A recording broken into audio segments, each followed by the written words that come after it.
the random gunfire that occurs almost nightly, general crime, gang activity, and over the last 25 or so years, the overall downgraded reputation of Brooklyn.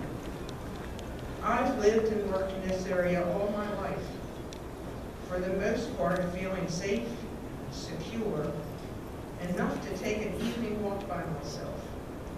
Now, I don't even feel safe during the day. This year alone, since about March, I have witnessed blatantly open drug deals, blatantly open use of drugs, including snorting and smoking as the users walk up the hill of my street, and blatantly open prostitution, with the number of prostitutes and johns increasing dramatically in this past 6-month period. The issues that impact quality of life that you're talking about pain me as much as these, the violence, because it speaks to the larger issues that you talked about. That what we're seeing is people who don't have respect for community, clearly don't have respect for themselves, and it puts all of us in a difficult position because, the question is, what do you do? I don't know about the crime in my area because I basically mind my business. I've had issues in my area with people being prejudiced and things like that. I just learned that I can go to the Lord with everything, and He seems to work it out. But I try to be a good neighbor. If I see kids doing something wrong, I talk to their parents. It is something going on in the city. I don't know the solution, but somebody's got to do something because this thing is running too deep. I'm afraid to go to the corner store because I don't know if I'm going to be attacked, robbed, or whatever. And the police is always in my area, but you never see the police officers when these things are. Everything. People are losing their homes, their businesses, their cars, their dignity. The lawless are becoming a protected class, where hardworking people are losing everything. I love this city. I love it with all my heart. I invested in a home in Pigtown because I had the best neighbors. I invested 14 years in a business in Baltimore, 11 in Federal Hill. I clean 365 days a year. I don't wait for someone to do it for me. I do it myself. Please, we need help. We need you to get on the national media. I beg you to get on the national media and turn the reputation of Baltimore around because it's decimated. I am an ambassador for this city in my business, and I turn someone around every day to love it. I hug more people, I cry with more people, and I welcome people to our beloved city. And I beg you, I thank you, Baltimore City police officers, from the bottom of my heart for everything that you have done for us, for the safety of our city. Please help us. Businesses are dying.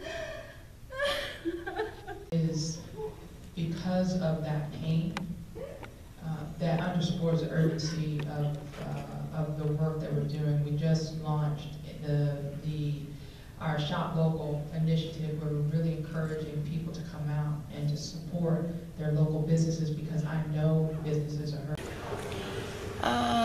I think the meeting was good with questions and answers, but I don't think anything is going to be resolved right away. There are problems with crime that we are having, and they're locking these people up, as they're saying, and they're letting them out. And probation and parole, they are on probation, they're on parole, and you see the same ones every time. I've been living in my community for 7 years. I've seen the same boys out there on the corner selling drugs every day for 7 years. Reported it and everything else, nothing ever happens. So what community are you from? Sharp Lindenhof. Where's that? down by the stadium on Hamburg Street. Okay. So you're part of the Southern District. Yes, I am on the Maryland State Democratic Central Committee also, and I'm on the Community Association. Are you surprised that there weren't more people? Yes. Why do you think they're not participating? It might be because of the mayor. Briefly, what do you think of what the mayor had to say? I think she brought up a lot of good points.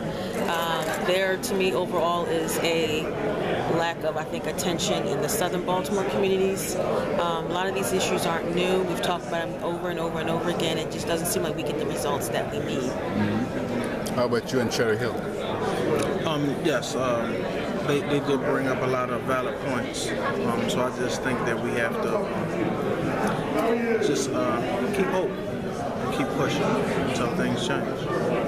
And the $136 million that have been designated for community development, did you hear your community, Westport, being involved? You said 136 million? Yeah, that's what she said. She went to Annapolis and they've designated. No, I have not. Not specifically Westport. No, I have not heard. Okay. I'm not saying it's not, but I just have not heard. So, do you... Through education? No, it wasn't through that. It went through the schools. Specifically the Westport, no. I have not heard that. So, as a representative for that area... I'd like to see some of that money. We really need it. You know, there's been a lack of investment in Westport for decades. Mm-hmm. And, you know, the LDC, the casino funds, is an option, but it's not pouring in at the rate that we need it. So wherever that 136 could help, or part of that, we have a plan. Our community has a plan. We just need some funds to... Well, you were with her a couple of days ago. Did you ask her any questions? I didn't get a chance to because the neighbors pretty much asked all the questions. What were the neighbors interested in? They were interested in the footbridge over 295 being replaced. It's dangerous. It's crumbling. They were talking about the crime on Annapolis Road. We were talking about trash, just like they mentioned tonight, a lot of trash not being picked up on a regular basis, and vacant properties, and lack of rec centers or community centers in our neighborhood. We have to go across town, or maybe Cherry Hill to them, but we don't have much investment, nothing sustainable to help our residents. Right. In the Cherry Hill neighborhood, what are you hearing? Well, I know we have new rec centers coming, in addition to schools and things like that in the community, which I think is great. The rec centers are wonderful because the children of Cherry Hill need an outlet. They need things to do. You talk about crime and why crime rate is up and why the youth are doing these things and doing these things. You have to provide something else different for the children to do. If you want them to stop selling drugs, you need to provide jobs. If you want them to stay off the street, then you need to open some rec centers and some after-school programs to give them kids something to do. So I think that'll be great, and I think that'll be a good improvement for our community. Are the politicians that represent your neighborhood doing anything for you? Yes. Senator Ferguson is wonderful in Cherry Hill. Mm-hmm. Wonderful. Councilman Ed Rising is wonderful as well in our community in Cherry Hill. You don't seem to be too happy about that part. No, we unfortunately don't we can't seem to get commitments on helping us on just the basic essentials. Councilman Reisinger is great. He's just one person. We just don't have the political wherewithal to have services come in to our community. It's just been a struggle for decades. So I hate to offset Michael's side, but on the other side of the tracks, we don't get that attention. We do not get it. Are you guys encouraged to have more of these meetings, come to more of these meetings? Well, the Police Southern District has a Community Relations Council meeting the third Thursday of the month at the police station. Not only Southern District, but all police districts in the city. So whenever we have public safety issues, a lot of people here I see tonight I recognize from seeing them every month, but we are encouraged to bring it there. We don't have to just call the police or wait. We do know that there's that one day of the month that we can come and address our issues. How do you feel about the amount of people from your community represented here tonight? Not that many, I see. Right. Why? I'm not sure. Again, you have these meetings and this is your time. You say you call the police, no response, or this happening or whatever happening. But you have these type of meetings, and every third Thursday of the month to express your concerns, and you don't show. I don't know what you expect out of that. You frustrated?